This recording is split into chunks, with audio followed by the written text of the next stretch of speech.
मुख्यमंत्री देवेंद्र फडणवीस कोल्हापूर सांगलीच्या दौऱ्यावर. राज्याचे मुख्यमंत्री देवेंद्र फडणवीस आज कोल्हापूर सांगलीच्या दौऱ्यावर आहेत. या दौऱ्यादरम्यान मुख्यमंत्री देवेंद्र फडणवीस यांच्या हस्ते धर्मवीर स्वराज्य रक्षक छत्रपती संभाजी महाराज यांच्या पूर्णाकृती पुतळा व इचलकरंजी महानगरपालिकेच्या विविध विकास कामांचे लोकार्पण व भूमिपूजन. भारत माता की, भारत माता की, छत्रपती शिवाजी महाराज की, धर्मवीर छत्रपती संभाजी महाराज की, पुण्यश्लोक लोकमाता अहिल्या देवी की. हिंदवी स्वराज्याचे सरसंस्थापक छत्रपती शिवरायांना मानाचा मुजरा करतो. भारतीय राज्यघटनेचे शिल्पकार भारतरत्न डॉक्टर बाबासाहेब आंबेडकर यांना मानवंदना अर्पित करतो. आणि ज्यांनी खऱ्या अर्थानं लोकप्रशासन काय असतं हे आपल्याला दाखवून दिलं, त्या लोकमाता पुण्यश्लोक अहिल्यादेवी होळकर यांच्या अश्वारूढ पुतळ्याच्या लोकार्पण सोहळ्याच्या निमित्ताने आणि त्यासोबत महावितरणच्या उपकेंद्राच्या भूमिपूजन समारोहाच्या निमित्ताने मंचावर उपस्थित असलेले आपले पालकमंत्री चंद्रकांत दादा पाटील, सन्माननीय खासदार श्री विशालजी पाटील, सन्माननीय आमदार श्री सदाभाऊ खोत, श्री इद्रिसजी नायकवाडी, सन्माननीय आमदार श्री सुधीर दादा गाडगीळ, जयंतराव पाटील, सुरेशजी खाडे, गोपीचंदजी पडळकर, सत्यजितजी देशमुख, विश्वजित कदम, सुमनताई पाटील, अशोक काकडे, या ठिकाणी उपस्थित माननीय अण्णासाहेब डांगे, विशाल नरवाडे, सत्यम गांधी, संदीप घुगे, दिनकर पाटील, नितीन शिंदे, पृथ्वीराज देशमुख, रमेश शेंडगे, जयश्रीताई पाटील, सम्राट महाडिक, समित कदम, नीताताई केळकर, मकरंद देशपांडे, शेखर इनामदार, प्रकाश ढंग, मनगू सरगर, संतोष पाटील, संजय बजाज, स्वातीताई शिंदे, रोहिणीताई पाटील, पृथ्वीराज पवार, मनोज सरगर, पद्माकर जगदळे, अतुल माने, पृथ्वीराज पाटील, सिद्धार्थ गाडगीळ, दीपक शिंदे, अतुल माने, सचिन सरगर, दत्तात्रय ठोंबरे, राहुल पुजारी, भूपाल सरगर, या ठिकाणी उपस्थित सर्व माझ्या माता भगिनी आणि बंधूंनो, आजचा दिवस हा माझ्याकरता अतिशय महत्त्वाचा दिवस आहे. आज सकाळी मी इचलकरंजीला होतो. त्या ठिकाणी पहिल्यांदा छत्रपती शिवाजी महाराजांच्या पुतळ्याचं दर्शन घेतलं. त्यानंतर धर्मवीर छत्रपती संभाजी महाराजांच्या पुतळ्याचं अनावरण केलं आणि तिथून सांगलीला पुण्यश्लोक अहिल्यादेवी होळकर यांच्या पुतळ्याचं उद्घाटन करण्याकरता आलो आणि इथनं पुन्हा पुण्याला जाऊन त्या ठिकाणी छत्रपती शिवाजी महाराजांच्या एका नवीन पुतळ्याचं उद्घाटन करणार आहे. मला असं वाटतं की ज्यांनी आपल्याला स्वाभिमान दिला, ज्यांनी आपल्याला लोकप्रशासन दिलं, ज्यांनी न्याय आधारित व्यवस्था काय असते हे आपल्याला शिकवलं, अशा प्रकारच्या या महान व्यक्तिमत्वांचं दर्शन घेणं आणि त्यांच्या पुतळ्याचं उद्घाटन करणं हा माझ्या जीवनातला एक महत्त्वाचा क्षण मी समजतो. खरं म्हणजे हे वर्ष देखील अत्यंत महत्त्वाचे. पुण्यश्लोक लोकमाता अहिल्यादेवी होळकर यांच्या 300व्या जन्मशताब्दीचं हे वर्ष आहे आणि अशा या वर्षामध्ये सांगली महानगरपालिकेतील या भव्य अशा चौकामध्ये महाराष्ट्रातला सर्वात मोठा पुतळा हा लोकमातांचा या ठिकाणी लावला। मी त्याबद्दल सांगली महानगरपालिका आणि मंचावरील सर्व नेते मंडळींचं अतिशय मनापासून अभिनंदन करतो, त्यांचे आभार मानतो। आपण जर मध्यम युग बघितला तर मध्यम युगामध्ये अनेक शासक झाले, पण छत्रपती शिवाजी महाराज असतील, पुण्यश्लोक अहिल्या माता असतील, यांचा जो राज्यकारभार आपल्याला पाहायला मिळतो यामध्ये खऱ्या अर्थानं लोकशाहीची तत्व, समतेची तत्व या राज्यकारभारात आपल्याला पाहायला मिळतात। आणि म्हणून या भारताच्या इतिहासामध्ये जर कुठल्या शासकाला पुण्यश्लोक ही उपाधी मिळाली असेल तर ती अहिल्यादेवींना मिळाली, हे देखील या ठिकाणी अत्यंत महत्त्वपूर्ण आहे। आपल्याकरता अभिमानाची गोष्ट आहे की पुण्यश्लोक अहिल्यादेवी यांचा जन्म आपल्याच महाराष्ट्रातल्या नगर जिल्ह्यातल्या चोंडीमध्ये झाला। त्यांची जन्मभूमी महाराष्ट्र आणि कर्मभूमी हा माळवा प्रांत होती। आपल्याला माहिती आहे मराठा साम्राज्याच्या विस्तारामध्ये ज्यांनी अत्यंत महत्त्वाची भूमिका निभावली ते सुभेदार मल्हारराव होळकर, की ज्यांनी खऱ्या अर्थानं तळपत्या तलवारीचं तेज काय असतं हे आपल्या विविध लढायांमध्ये दाखवून दिलं।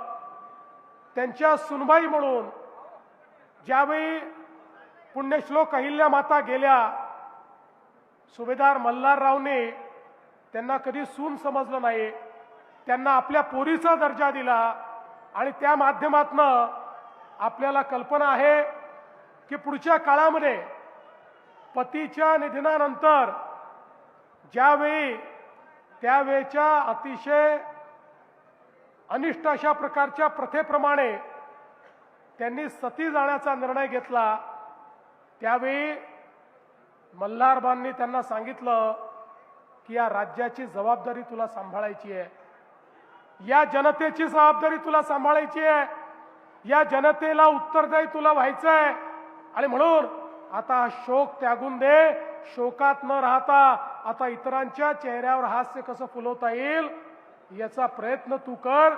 आणि त्यातनं प्रेरणा घेऊन आपल्याला कल्पना आहे की पुण्यश्लोक अहिल्यादेवींनी 28 वर्ष सतत राज्यकारभार चालवला आणि एखादा राजा एखादी राणी ही कशी असू शकते याचं प्रचंड मोठं उदाहरण हे आपल्याला पाहायला मिळालं।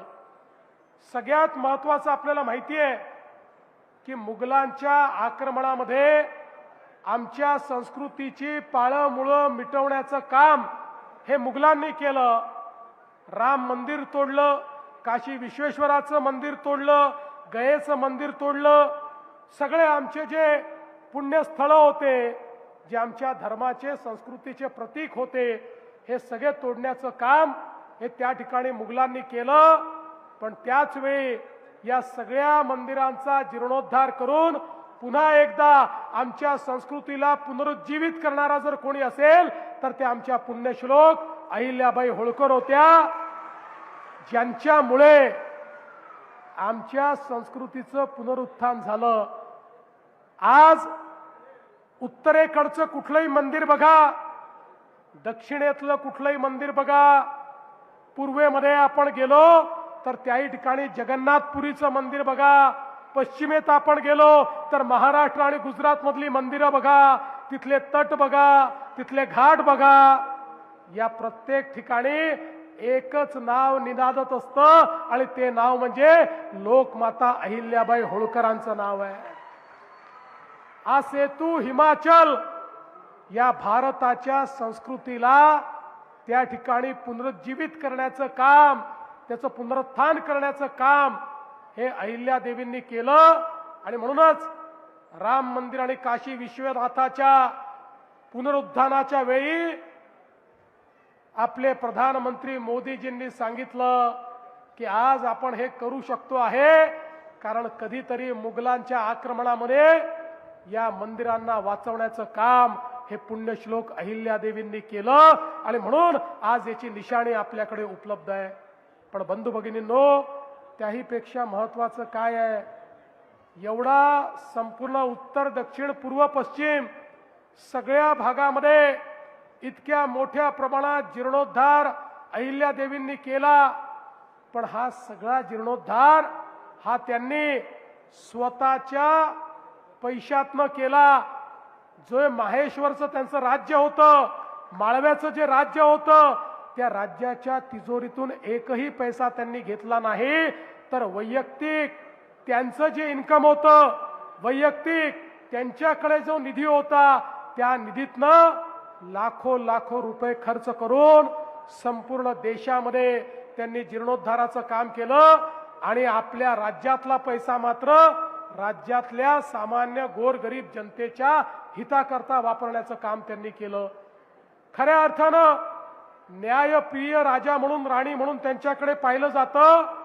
कारण त्यांनी विधवांच्या संपत्तीचा अधिकार बहाल केला. त्या काळामध्ये एखादी महिला विधवा झाली की तिची संपत्ती जप्त होत होती.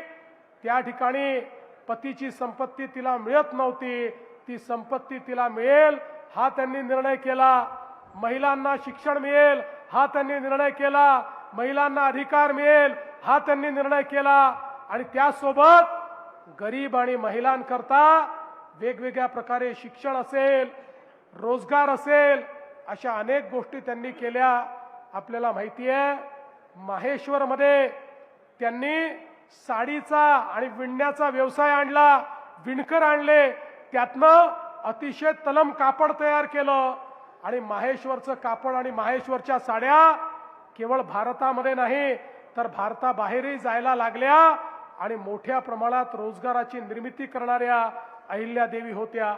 एवढंच नाही तर आपलं राज्य हे सुरक्षित राहिलं पाहिजे म्हणून पहिल्यांदा 17 प्रकारचे कारखाने त्या माहेश्वर राज्यामध्ये उघडणाऱ्या अहिल्यादेवी होत्या. त्या माहेश्वर राज्याला किंवा माळवा प्रांताला सुरक्षित ठेवण्याकरता जो दारुगोळा लागायचा, ज्या तोफा लागायच्या, जे शस्त्रास्त्र लागायचे, हे सगळे त्यांच्या स्वतःच्या कारखान्यामध्ये तयार व्हायचे. आणि त्याच्या माध्यमातून त्या ठिकाणी एक प्रकारे रोजगाराची निर्मिती व्हायची आणि आपलं राज्य देखील पूर्णपणे सुरक्षित त्या ठेवायच्या. त्या काळामध्ये घाटामध्ये ज्यावेळी दरोडेखोरांचा सुळसुळाट झाला, त्यावेळी रानावनात राहणाऱ्या भटक्या आदिवासी सगळ्यांना एकत्रित करून त्यांची सेना तयार करून त्यांना त्या ठिकाणी प्रशिक्षित करून त्यांच्या हातामध्ये शस्त्र देऊन त्यांनाच त्या घाटाची रानावनाची सुरक्षा दिली. आणि लोकांना लुटणारे जेवढे लुटारू होते त्या लुटारूंवर कारवाई करण्याचं काम हे अहिल्यादेवींनी केलं. एवढंच नाही तर पहिल्यांदा महिला सैनिकांची तुकडी तयार करणाऱ्या देखील अहिल्यादेवी होळकर होत्या, ज्यांच्याकडे स्वतंत्र आमच्या महिलांची सैनिकांची तुकडी होती. आणि स्वतः लोकमाता अहिल्यादेवी लढाईमध्ये समोर असायच्या. हत्तीवर बसून लढाईचं नेतृत्व करणाऱ्या अशा प्रकारच्या वीरांगना आमच्या लोकमाता अहिल्यादेवी होत्या. न्यायालयाची स्थापना केली. आपण आज जी न्यायालयाची पद्धत पाहतो तसं ग्राम न्यायालयापर्यंत प्रत्येक ठिकाणी न्यायालय त्यांनी तयार केले. आणि सगळ्या न्यायाधीशांना सांगितलं, गरिबाला न्याय मिळाला पाहिजे. न्याय जर श्रीमंतांनी विकत घेतला, श्रीमंताच्या दबावात येऊन केवळ तुम्ही न्याय दिला तर तुम्हाला पदच्युत करण्यात येईल, हे सांगणाऱ्या लोकमाता होत्या. आणि म्हणून त्यांच्या राज्यामध्ये गरीबातल्या गरीबाला देखील न्याय होता. ही न्यायप्रिय व्यवस्था तयार करणाऱ्या लोकमाता होत्या. आणि म्हणून त्यांच्या राज्यकारभाराच्या संदर्भात आपण अनेक गोष्टी सांगू शकतो. मध्यंतरीच्या काळामध्ये त्यांच्या 300व्या जयंतीच्या निमित्ताने या ठिकाणी आपण एक अतिशय सुंदर अशा प्रकारचं एक फोटो बुक तयार केलं, ज्याच्यामध्ये सुंदर असे त्यांच्या इतिहासाचे फोटोग्राफ आणि त्याचा इतिहास लिहिला। आणि मला सांगताना आनंद वाटतो, हे जे पुस्तक आहे ते महाराष्ट्र शासनाच्या वतीनं भारतातल्या सगळ्या मुख्यमंत्र्यांना आणि सगळ्या गव्हर्नरला मी पाठवलं आणि त्यांना सांगितलं की राज्यकारभार कसा चालला पाहिजे हे लोकमातेकडनं शिकण्याकरता हे पुस्तक मी तुम्हाला देतो आहे। आणि खऱ्या अर्थानं चोंडीचा विकास आराखडा आज अण्णासाहेब डांगे या ठिकाणी आहेत। अण्णासाहेबांनी चोंडीमध्ये पहिल्यांदा त्या ठिकाणी आमच्या लोकमातेचं जे स्मारक आहे ते स्मारक तयार करण्याचं काम हातामध्ये घेतलं। आता एक मोठा आराखडा आपण तिथे करतोय आणि त्यांच्या या जन्मशताब्दीच्या निमित्ताने आपण त्यांनी जे बावड्या तयार केल्या, जे तलाव तयार केले, त्या ठिकाणी जे मंदिरं तयार केली, या सगळ्यांचं पुनरुज्जीवन करण्याचं काम आता आपल्या हातामध्ये घेतलेलं आहे। खरं म्हणजे त्यांच्या कार्याबद्दल मी कितीही वेळ बोललो तरी तो कमी पडेल। इतकं मोठं कार्य म्हणजे एकीकडे शौर्य होतं, दुसरीकडे धर्मप्रियता होती, तिसरीकडे प्रशासन होतं आणि चौथीकडे समता होती, न्यायाचं राज्य होतं। अशा सगळ्या गोष्टी या त्या राज्यामध्ये त्यांनी प्रस्थापित करून दाखवल्या। आणि म्हणून मी एवढंच सांगतो, जोपर्यंत चंद्र आणि सूर्य आहे तोपर्यंत लोकमाता अहिल्या देवींचं नाव हे आपण घेतच राहू, हा विश्वास या निमित्ताने व्यक्त करतो। आणि म्हणूनच आज हा अतिशय सुंदर पुतळ्याचं उद्घाटन आपण या ठिकाणी केलंय। त्यासोबत आपण 5 उपकेंद्र देखील दिली आहेत। खरं म्हणजे महाराष्ट्राच्या इतिहासात पहिल्यांदा झालं की एखाद्या शहराला एकाच वेळी 5 उपकेंद्र मिळाले आणि यामुळे मोठ्या प्रमाणात विजेची जी आपली क्षमता आहे ती वाढणार आहे। त्यासोबत मला याही गोष्टीचा आनंद आहे की आज जिल्हा प्रशासनाने झोपडपट्टीमध्ये पट्टे वाटप सुरू केलेलं आहे। संपूर्ण महाराष्ट्रात झोपडपट्टीत राहणाऱ्या गरिबांना मालकी हक्काचे पट्टे देण्याचा आपला उपक्रम आहे। त्यात आज सांगली, मिरज, कुपवाडमध्ये देखील ही व्यवस्था सुरू झाली। त्याबद्दल देखील आपलं मी मनापासून अभिनंदन करतो। आणि पुढच्या काळामध्ये आपल्याला कल्पना आहे की आपण फ्लड डायव्हर्शनच्या माध्यमातून 500 कोटी रुपयाची कामं सुरू केलेली आहेत, ज्यामुळे सांगली आणि कोल्हापूरमध्ये जे पुराचा धोका सातत्याने तयार होतो, लोकांची घरं बुडतात, लोकांची शेती त्या ठिकाणी बुडत असते, मोठं नुकसान गावांमध्ये आणि शहरामध्ये होते। या संदर्भात वर्ल्ड बँकेच्या माध्यमातून आपण पूर नियंत्रणाचं 500 कोटी रुपयाचं काम हे आता सुरू केलेलं आहे। आणि हे काम झाल्यानंतर हा पुराचा फटका देखील या ठिकाणी पडणार नाही। पुढच्या काळामध्ये शेरी नाल्याचं काम आपल्याला हातामध्ये घ्यायचं आहे। या ठिकाणची अनेक कार्य आहेत, ही सगळी कार्य आपल्याला करायची आहेत। आज मी त्याबद्दल जास्त बोलणार नाही, कारण आजचा दिवस हा लोकमाता अहिल्या देवींना समर्पित अशा प्रकारचा दिवस आहे। आणि म्हणून आज आपण सगळे मिळून हा संकल्प करू की हयात त्यांनी दाखवलेला मार्ग, छत्रपती शिवाजी महाराजांनी दाखवलेला मार्ग आणि डॉक्टर बाबासाहेब आंबेडकरांनी दाखवलेला संविधानाचा मार्ग, या मार्गानेच आम्ही चालत राहू अशा प्रकारचा संकल्प या ठिकाणी घेतो आणि माझं बोलणं संपवतो। धन्यवाद। जय हिंद, जय महाराष्ट्र। अतिशय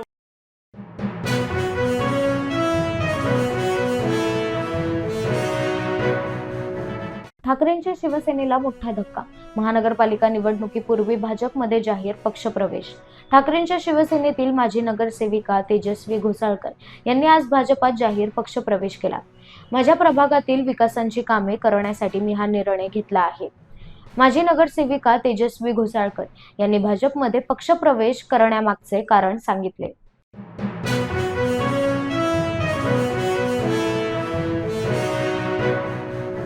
पुण्यश्लोक अहिल्यादेवी होळकर यांच्या पुतळ्याचं लोकार्पण। आज पुण्यश्लोक अहिल्यादेवी होळकर यांच्या पुतळ्याचं लोकार्पण पार पडलं। याच पार्श्वभूमीवर आमदार गोपीचंद पडळकर यांनी वाजवला धनगरी ढोल। सांगली पुण्यश्लोक अहिल्यादेवी होळकर यांच्या पुतळ्याच्या लोकार्पण प्रसंगी आमदार गोपीचंद पडळकर यांनी हातात धनगरी ढोल घेत ढोल वाजवत पुतळा अनावरणाचा जल्लोष साजरा केला।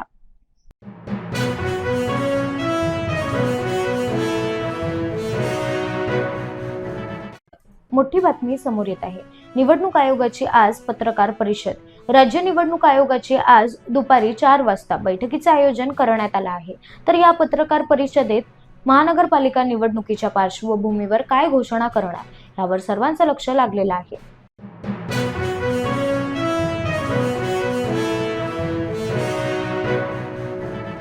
ज्यांची मुले जर्मन फ्रेंच शिकली त्यांच्याकडून मराठीचे धडे घेण्याची गरज नाही, अमित साटम यांची टीका. ठाकरेंच्या शिवसेनेतील माजी नगरसेविका तेजस्वी घोसाळकर यांनी आज भाजपात जाहीर पक्षप्रवेश केला. या दरम्यान पत्रकारांशी संवाद साधताना अमित साटम यांनी मनसेवर जोरदार टीका केली आहे. ज्यांची मुले जर्मन फ्रेंच शिकली त्यांच्याकडून मराठीचे धडे घेण्याची गरज नाही, अमित साटम यांची टीका.